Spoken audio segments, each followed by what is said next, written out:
আৰু ৰাজ্যৰ ৰেচন কাৰ্ডৰ হিতাধিকাৰীসকললৈ আহিছে এটা জৰুৰী খবৰ আৰু ৰেচন কাৰ্ডৰ হিতাধিকাৰীয়ে শীঘ্ৰেই কেইটামান বিশেষ কাম কৰিব লাগিব ৰেচন কাৰ্ডৰ যিসকল হিতাধিকাৰী আছে তেওঁলোকে শীঘ্ৰে আচলতে পৰীক্ষণ কৰিব লাগিব EKYC আৰু মাত্ৰ 3টা দিনৰ ভিতৰতে তেওঁলোকে আচলতে এই পৰীক্ষণ সম্পূৰ্ণ কৰিব লাগিব আৰু EKYC যদিহে পৰীক্ষণ নকৰে তেন্তে তেওঁলোকৰ যি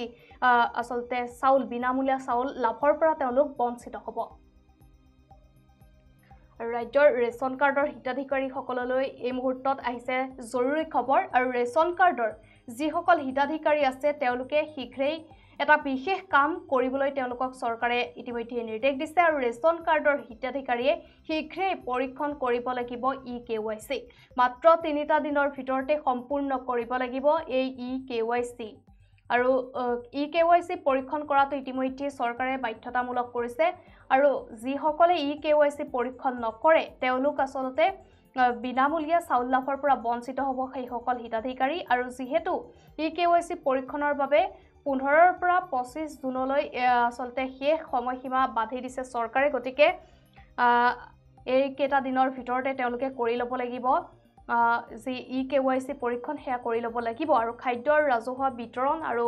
গ্ৰাহক পৰিক্ৰমা বিভাগে ইতিমধ্যে নিৰ্দেশনা জাৰি কৰিছে আৰু মুখ্যমন্ত্ৰী হিমন্ত বিশ্ব শৰ্মাই কিছুদিন পূৰ্বে এই কথা জনাইছিলে আৰু সমান্তৰালভাৱে আমি জনাই গৈছো যিহেতু যদিহে আপুনি আচলতে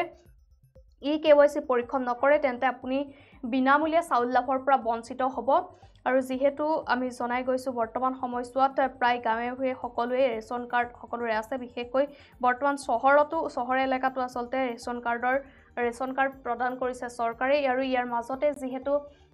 ৰেচন কাৰ্ডৰ লগতে বহু সুবিধাও চৰকাৰে কৰি দিছে বিনামূলীয়া চিকিৎসা সেৱাৰো আচলতে ব্যৱস্থা কৰিছে ৰেচন কাৰ্ডৰ জৰিয়তে চৰকাৰে আৰু যেহেতু প্ৰায় সংখ্যক লোকে বৰ্তমান সময়ছোৱাত ৰেচন কাৰ্ড লাভ কৰিছে সমান্তৰালভাৱে ৰেচন কাৰ্ডৰ যিসকল হিতাধিকাৰী আছে তেওঁলোকে আচলতে তাৰ মাজতে কিছু জৰুৰী কাম কৰিব লাগিব আৰু শেহতীয়াকৈ যেহেতু EKYC আপডেটৰ কথা আহিছে বা পৰীক্ষণৰ কথা আহি পৰিছে গতিকে ৰেচন কাৰ্ডৰ যিসকল হিতাধিকাৰী আছে তেওঁলোকক এক সময়সীমা বান্ধি দিয়া হৈছিলে আচলতে 15ৰ পৰা 25 জুনলৈ সময়সীমা বান্ধি দিছিলে EKYC পৰীক্ষণ কৰিবলৈ আৰু যেহেতু চৰকাৰে এই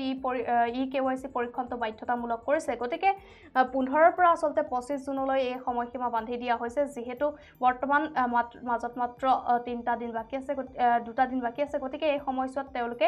EKYC পৰীক্ষণ কৰিব লাগিব আৰু যেহেতু খাদ্য ৰাজহুৱা বিতৰণ আৰু গ্ৰাহক পৰিক্ৰমা বিভাগে আচলতে এই নিৰ্দেশনাটো জাৰি কৰিছে গতিকে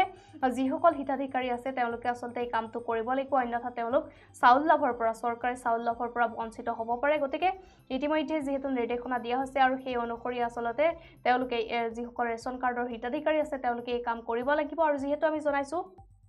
বৰ্তমান সময়ছোৱাত ৰেচন কাৰ্ড প্ৰায় সকলো লোকৰ ঘৰতে আছে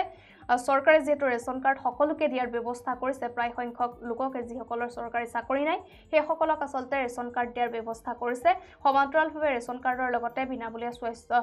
চিকিৎসাৰ কিছু সুবিধা প্ৰদান কৰা হৈছে গতিকে ৰেচন কাৰ্ডৰ লগতে অন্যান্য যিসমূহ সুবিধা সেইসমূহ প্ৰদান কৰা হৈছে আৰু বিশেষকৈ চহৰ অঞ্চলতো বৰ্তমান সময়ছোৱাত ৰেচন কাৰ্ড বহু সংখ্যক লোকে লাভ কৰিছে আৰু ৰেচন কাৰ্ড লাভ কৰাৰ সমান্তৰালভাৱে হিতাধিকাৰী আচলতে বহু কাম কৰিব লগাত পৰে বিশেষকৈ শেহতীয়াকৈ EKYC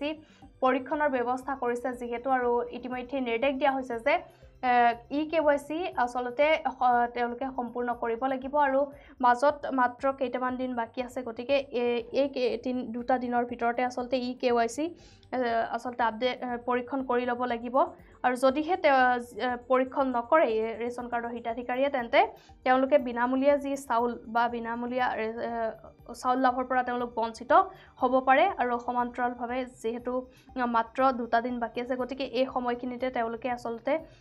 EKYC পৰীক্ষণ কৰি ল'ব লাগিব অন্যথা তেওঁলোক বঞ্চিত হ'ব চৰকাৰী চাউল লাভৰ পৰা আৰু খাদ্য ৰাজহুৱা বিতৰণ আৰু গ্ৰাহক পৰিক্ৰমা বিভাগে যেহেতু এই নিৰ্দেশনাটো